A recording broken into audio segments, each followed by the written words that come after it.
जी आज का हमारा जो टॉपिक है वो है जेनेटिक कोड।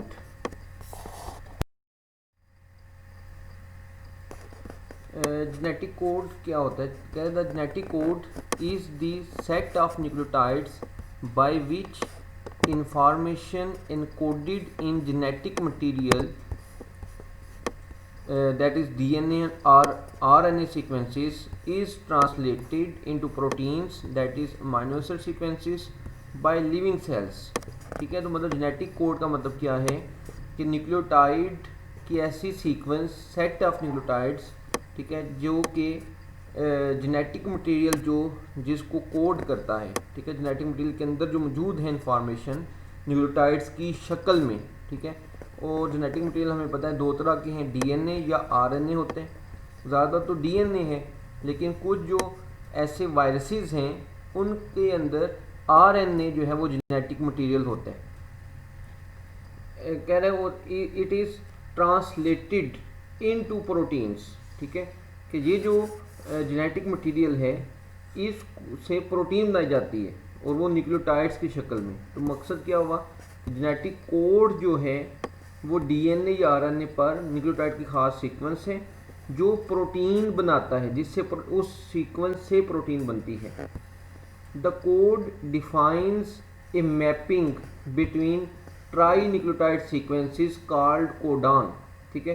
तो जेनेटिक जो कोडान है, कोडान 3 न्यूक्लियोटाइड की सीक्वेंस को कहते हैं, 3 nucleotide sequence on genetic material, ठीक है। तो जेनेटिक मटेरियल पर जो 3 न्यूक्लियोटाइड की सीक्वेंस है उसको एक कोडान या जेनेटिक कोड कहते हैं।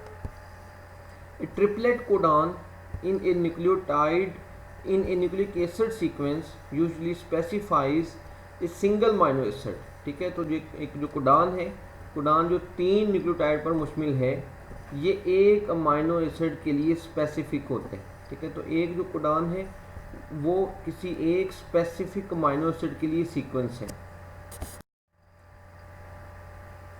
Properties of genetic code. The genetic code is composed of nucleotide triplets, ठीक है। जैसे पहले बात की कि जेनेटिक कोड जो है वो 3 न्यूक्लियोटाइड की सीक्वेंस को कहते हैं।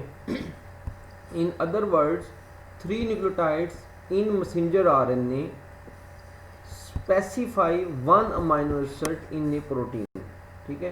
तो जो मैसेंजर आरएनए पर जो जेनेटिक कोड है, ठीक है, वो न्यूक्लियोटाइड की 3 सीक्वेंस जो हैं डीएनए पर, ठीक है, और मैसेंजर आरएनए पर जो 3 न्यूक्लियोटाइड की जो सीक्वेंस है, ठीक है, वो उसकी कंप्लीमेंट्री होगी, वो कोडान है, और वो एक अमाइनो एसिड बनाने के लिए होगी। The code is non overlapping. अब इसका क्या मतलब है? This means that successive triplets are read in order, each nucleotide is part of only 1 triplet codon, ठीक है। तो क्या जो कोड है वो नॉन ओवरलैपिंग है, मतलब अगर किसी जो जेनेटिक कोड है उसके जो ट्रिपलेट्स हैं, फॉर एग्जांपल वो हैं जी AUG, ये सीक्वेंस है AUG फॉर एग्जांपल। अब ये आरएनए के ऊपर है, तो कह रहा है कि जो AUG, इसका जो G है फॉर एग्जांपल, वो सिर्फ एक कोडान का ही हिस्सा है, अगले कोडान का हिस्सा नहीं होगा। अगला कोडान G के बाद वाले न्यूक्लियोटाइड से शुरू होगा, वो फॉर एग्जांपल हो के CCT हो फॉर एग्जांपल, ठीक है ना। क्या जेनेटिक कोड इज, तीसरी जो प्रॉपर्टी है, genetic code is unambiguous.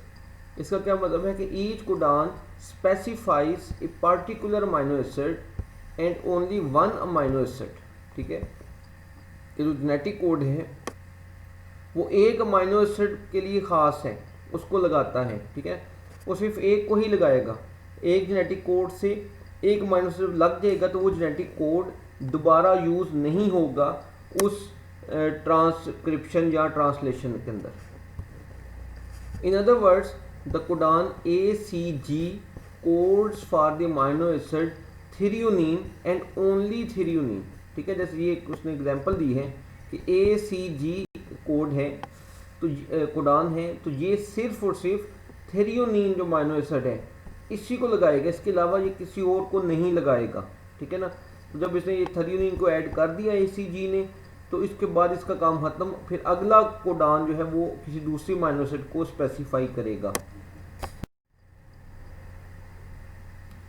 The genetic code is degenerate, कह रहे in contrast each amino acid can be specified by more than one codon, ठीक है। तो इसका मतलब क्या हुआ है कि जेनेटिक कोड जो है, जो कोडान था वो तो एक अमाइनो एसिड के लिए था, लेकिन एक अमाइनो एसिड जो है वो मोर देन वन कोडान से स्पेसिफाई हो सकती है, ठीक है।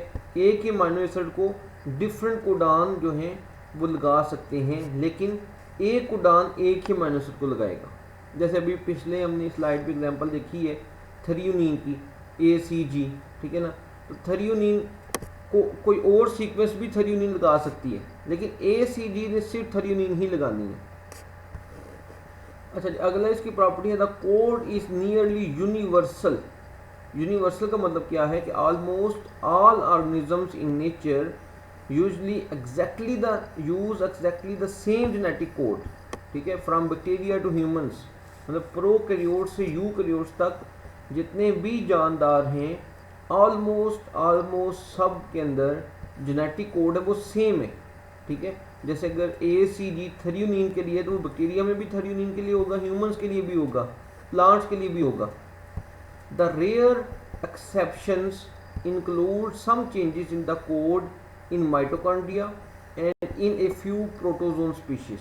तो कुछ एक्सेप्शनल केसेस हैं, जैसे माइटोकॉन्ड्रिया के अंदर भी जेनेटिक कोड डिफरेंट हैं, और कुछ प्रोटोजोन्स ऐसे हैं जिनके अंदर जेनेटिक कोड डिफरेंट है, लेकिन बाकी ओवरऑल तकरीबन मेजॉरिटी ऑफ ऑर्गेनिजम्स के अंदर जेनेटिक कोड सेम है।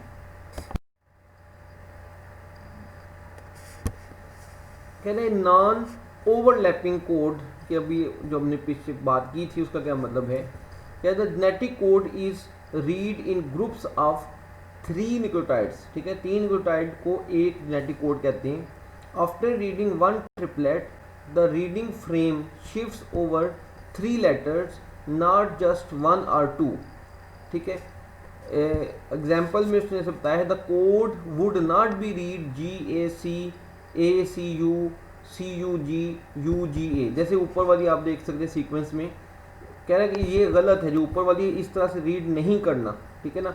जैसे GAC है, जब एक दफ़ा यूज़ हो गया तो इसका कोई भी मेंबर दोबारा यूज़ नहीं होगा।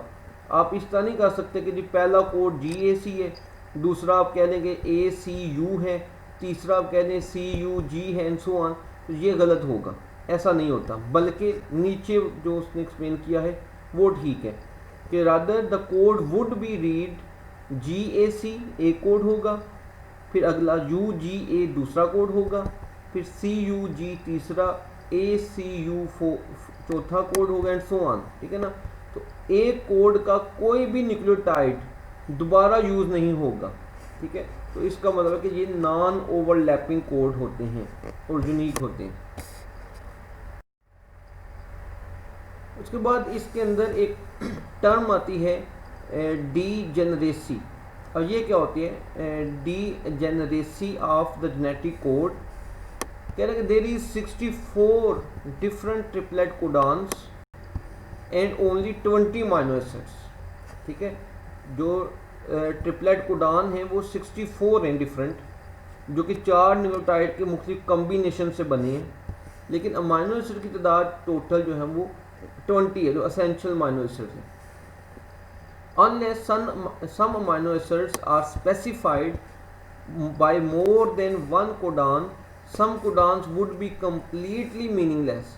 तो कह रहा है कि अगर तो एक जो कोडान है वो एक अमाइनो एसिड के लिए हो तो फिर तो दायरा सिर्फ 20 कोडान यूज़ होंगे, बाकी के जो 44 कोडान हैं वो तो यूज़ ही नहीं होंगे, ठीक है ना। लेकिन ऐसा नहीं होता। Therefore some redundancy is build into the system, that is some amino acids are coded for by multiple codons, ठीक है ना। तो कुछ अमाइनो एसिड्स जो हैं उनको एक से ज़्यादा कोडान जो है वो स्पेसिफाई कर सकते हैं। In some cases, the redundant codons are related to each other by sequence. For example, leucine एक माइनर सेट है, is specified by the codon CUU, CUA, CUC और CUG। तो ये 4 डिफरेंट कोडान हैं जो चारों ल्यूसीन अमाइनो एसिड को specify करते हैं। ठीक है, तो ये आपस में रिलेटेड है, यानी कि सीक्वेंस देखिए सिर्फ आखिर में आखिरी जो इनका न्यूक्लियोटाइड है उसका डिफरेंस है चारों के अंदर। ठीक है ना, तो कह रहे हैं कि इस तरह जो जेनेटिक कोड होते हैं कुछ वो आपस में जो है वो रिलेटेबल होते हैं। ठीक है, रिलेटेड होते हैं और एक अमाइनो एसिड के लिए एक से ज़्यादा जेनेटिक कोड जो है वो उसको स्पेसिफाई करता है। कह रहे note how the codons are the same except for the third nucleotide position. This third position is known as the wobble position of the codon. ठीक है, तो ये जो मतलब जो कोड है वो सिर्फ एक अमाइनो एसिड का उनका डिफरेंस है। ठीक है, तो ऐसी जो पोजीशन होती है थर्ड पोजीशन जिस का सिर्फ डिफरेंस है तो उसको वोबल पोजीशन कहते हैं। ठीक है, वोबल पोजीशन के जिस पोजीशन की बेस पर वो जेनेटिक कोड में फ़र्क आ जाता है। वोबल क्या है? This is because in A number of cases the identity of the base at a third position can wobble mean वो मतलब वेरिएबल चेंज हो सकती है and same amino acid will still be specified. ठीक है, तो कह रहे हैं कि बहुत से ऐसे कोड हैं कि जो किसी अपनी थर्ड पोजीशन की बेस पर उनमें वेरिएशंस पाई जाती है और वो एक ही अमाइनो एसिड को स्पेसिफाई कर रहे होते हैं। This property allows some protection against mutation if a mutation occurs at the third position of a codon. कह रहे हैं कि इस प्रॉपर्टी का फ़ायदा क्या होता है कि ये म्यूटेशन के अगेंस्ट प्रोटेक्शन का बायस बनती है कि अगर म्यूटेशन थर्ड पोजीशन पर हो। ठीक है ना, कि आखिरी पोजीशन पे अगर फॉर एग्जाम्पल आगे जो हमने एग्जांपल देखी है कि CUT लगना था तो T की जगह पे अगर वहाँ पे CUG लग जाए तो तब भी फ़र्क नहीं पड़ेगा क्योंकि वो दोनों एक ही अमाइनो एसिड के लिए ल्यूसीन के लिए, तो उस प्रोटीन में कोई फ़र्क नहीं आएगा म्यूटेशन होने के बावजूद। There is a good chance that the amino acid specified in the encoded protein would not change. ठीक है, तो उसकी वजह से वो चेंज नहीं होगा क्योंकि थर्ड पोजीशन में अगर म्यूटेशन हुई तो उसमें देखिए म्यूटेशन होगी तो चारों न्यूक्लियोटाइड में से ही कोई लगेगा ना। ठीक है, GUC, ठीक है, A कोई इनमें से लगेगा और ये चारों में से जो मर्जी लग जाए, पहले दो अगर सेम है तो वो ल्यूसीन को ही लगाएंगे जैसे हमने एग्जांपल देखी है अभी पिछले पेज पे। तो इस वजह से अगर थर्ड पोजीशन पर म्यूटेशन होगी तो इसको कोई फ़र्क नहीं पड़ेगा उस प्रोटीन को। तो ये एक बेनिफिट भी है एक लिहाज से वोबल पोजीशन का कि एक कम से कम एक पोजीशन के ऊपर म्यूटेशन से प्रोटेक्शन हो जाती है।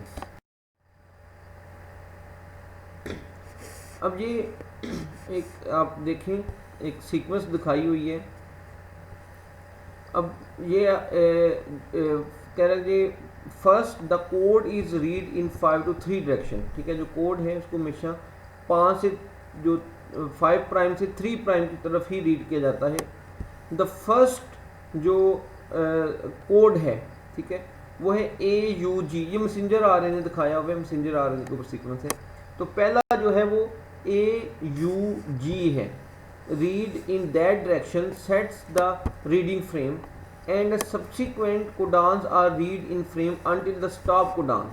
ठीक है, तो AUG के बाद फिर CCG को पढ़ा जाएगा, फिर AGU को, UGG एंड सो ऑन, और एंड में जब तक स्टॉप कोडान ना आ जाए। स्टॉप कोडान यहाँ पे UAA, तो ये जो है वो स्टॉप कोडान आ जाएगा तो तब प्रोटीन जो है वो सिंथेसिस स्टॉप हो जाएगी।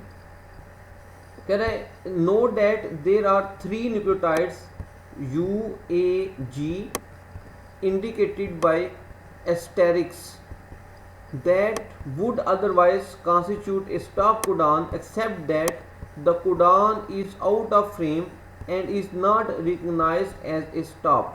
ठीक है, कह रहे कि यहाँ पे आप देखें कि स्टार लगाए हैं 3, ठीक है, दरमियान में सीक्वेंस है, ठीक है, AUG जिनके ऊपर 3 स्टार लगे हुए हैं। ठीक है, UAG जो है, UAG जो है ये भी एक स्टॉप सीक्वेंस है, ठीक है। लेकिन यहाँ पे स्टॉप नहीं होती प्रोटीन सिंथेसिस, क्यों नहीं होती? कि जो यू है वो पिछले कोड का हिस्सा है और ए जी जो है वो अगले कोड का हिस्सा है, ठीक है ना। ये तब तक स्टॉप कोडान एक्टिवेट नहीं होगा जब तक ये एक कोड में शामिल ना हो। यू ए जी अगर एक कोड होता तो फिर यहाँ पर ही प्रोटीन सिंथेसिस स्टॉप हो जाती, ठीक है ना। तो लेकिन इसका यू पिछले कोड का हिस्सा है और ए जी अगले कोड का हिस्सा है। कह रहे हैं in this sequence there are nucleotides at either end that are outside the open reading frame. Because they are outside of the open reading frame, these nucleotides are not used to code for amino acids. ये जो start में जो sequence है जी you see C C ji you जी और and पर भी stop codon के बाद जो है ये जो सीक्वेंसेस हैं, ये कह रहा है कि जो ओपन फ्रेम के बाहर हैं, ठीक है। इसलिए ये जो सीक्वेंसेस हैं ये यूज नहीं होंगी, ठीक है, माइनस को स्पेसिफाई करने के लिए। This is a common situation in messenger RNA molecule. कह रहा है कि ये नहीं है कि ये कोई यूनिक तरीका है, ये माइनस मैसेंजर आरएनए के अंदर कॉमन है कि उनके अंदर जो रीडिंग फ्रेम के बाहर जो सीक्वेंसेस होती हैं वो रीड नहीं होती। This region, the region at a 5 prime end that is not translated is called the 5 prime untranslated region, ठीक है। UTR का मतलब है untranslated region और 5 प्राइम पे है तो इसलिए 5 प्राइम untranslated region कहलाएगा। और इसी तरह the region at the 3 prime end is called the 3 prime UTR, ठीक है, मतलब 3 prime untranslated region। These sequences, even though they do not encode any polypeptide sequence, are not wasted।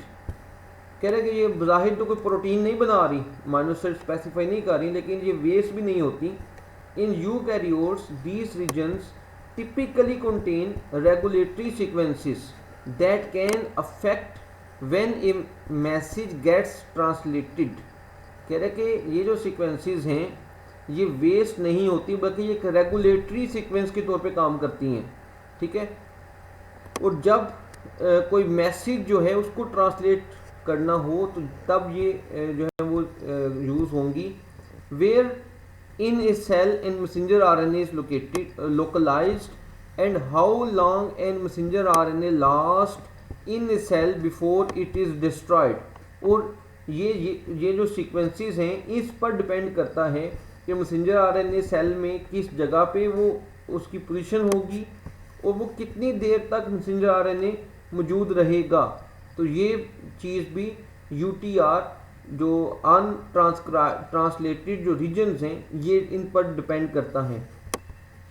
A detailed examination of these sequences is beyond the scope of this course. तो कह रहा है कि ये फ़िलहाल हम इसके ऊपर हमारे इस वक्त टॉपिक का जो पार्ट नहीं है तो उसके ऊपर हम डिटेल में नहीं जा रहे, ठीक है, कि यूटीआर की इम्पोर्टेंस के ऊपर। उसके बाद है जी क्रैकिंग द जेनेटिक कोड। अब होमोपोलीमर्स मतलब जो होमोपोलीमर्स से मुराद है कि एक तरह के, ठीक है, कि पोली ए, पोली यू, पोली जी या पोली सी, मतलब किसी भी सीक्वेंस में एंड पर you U you see C सी ए इस ये जो कोड अगर हों, ठीक है, तो इनको होमोपोलीमर्स कहते हैं। तो कह रहे they determine amino acids for U U U A G G G C C C. इनकी जो ये जो सीक्वेंसेस हैं जो बिल्कुल होमोपोलीमर्स हैं, ठीक है, तो ये जो हैं जो अमीनो एसिड्स हैं, ठीक है, तो आम तौर पे ये किसी के लिए स्पेसिफिक नहीं होते मेजॉरिटी ऑफ केसेस में, ठीक है। होमोपोलीमर्स, ठीक है, अमीनो एसिड को स्पेसिफाई नहीं करते आम तौर पे, ठीक है, लेकिन रेयर केसेस में होता भी है। अच्छा, ये अब जो अभी हमने ये बात की थी कि जो amino acid activation and transfer RNA charging, तो वो मतलब किस तरह, ये ओवरव्यू है जो सारा ट्रांसलेशन का जो भी हम बात कर रहे हैं कि अमीनो एसिड जो है, ठीक है, कोई भी स्पेसिफिक जो अमीनो एसिड है जब वो आता है और उसने आके अटैच होना होता है, ठीक है, पॉलीपेप्टाइड चेन बनानी होती है तो सबसे पहले एनर्जी रिक्वायर्ड है ATP, ठीक है, मीडिएटेड रिएक्शन होते हैं और उस ATP की वजह से जो वो अमीनो एसिड है वो एक्टिवेटेड हो जाते हैं, ठीक है। एक्टिवेशन के लिए ज़रूरी है कि अमीनो एसिड को सबसे पहले वो ATP की मदद से उसको एक्टिवेट किया जाए, ठीक है। जब वो एक्टिवेट हो जाता है अमीनो एसिड, उसके बाद वो जो ट्रांसफ़र RNA है जो कि अनचार्ज्ड ट्रांसफ़र RNA होते हैं, जब अनचार्ज्ड ट्रांसफ़र RNA के साथ ये एक्टिवेटेड अमीनो एसिड आके उसके साथ बाइंड करता है तो वो जो अनचार्ज ट्रांसफ़र RNA है, ठीक है, वो चार्ज्ड ट्रांसफ़र RNA में कन्वर्ट हो जाएगा। उसको बोलते हैं अमीनो असाइल ट्रांसफ़र RNA। क्या वो चार्ज्ड हो गए? चार्ज से मुराद क्या है कि जब उसके साथ एक्टिवेटेड अमीनो एसिड आके अटैच हो जाते हैं, ठीक है। तो एक्टिवेटेड अमीनो एसिड जब ट्रांसफ़र RNA के साथ अटैच हो जाएगा तो पहले ट्रांसफ़र RNA अनचार्ज्ड था, तो after attachment of amino acid वो चार्ज्ड ट्रांसफ़र RNA के अंदर जो है वो कन्वर्ट हो जाते हैं। इसको amino acid activation and transfer RNA charging कहते हैं, ठीक है, कि अमीनो एसिड की एक्टिवेशन और ट्रांसफ़र RNA चार्जिंग, फिर ये मैसेंजर RNA तक जाएगा और वहाँ पे फिर ट्रांसलेशन जैसे होती है वो होगी। ये एक चार्ट दिखाया हुआ है सारे जो अमीनो एसिड्स हैं, ठीक है, जो 20 एसेंशियल अमीनो एसिड्स हैं कि उनको लगाने के लिए कौन कौन सी जो सीक्वेंसेस हैं, ठीक है, वो यूज़ होती हैं। तो कोई एक आधी मैं रैंडमली आपको एग्जांपल यहाँ पे बता देता हूँ, ठीक है। जैसे कि आप देख सकते हैं, ये राइट साइड पे चलें, जो ऊपर की तरफ देखें सीरीन है, तो सीरीन को लगाने के जो सीक्वेंस है वो UCG, ये सीक्वेंस भी यूज़ होती है। फिर UCA, ये सीक्वेंस भी सीरीन ही लगाएगी। UCC, ये भी सीरीन, और UCU, ये भी सीरीन, ठीक है। तो इसको ये चार जो कोड हैं ये सीरीन का अमीनो एसिड लगाते हैं, ठीक है। इसी तरह इसके ऊपर ल्यूसीन के लिए दो सीक्वेंसेस हैं, वो है UUG और UUA, तो ये जो है वो ल्यूसीन लगाएगी एंड सो ऑन। ये 20 दिखाए हुए हैं, तो ये सारे जो हैं वो डिफरेंट इनके जेनेटिक कोड हैं और एक से ज़्यादा कोड एक अमीनो एसिड के लिए होते हैं।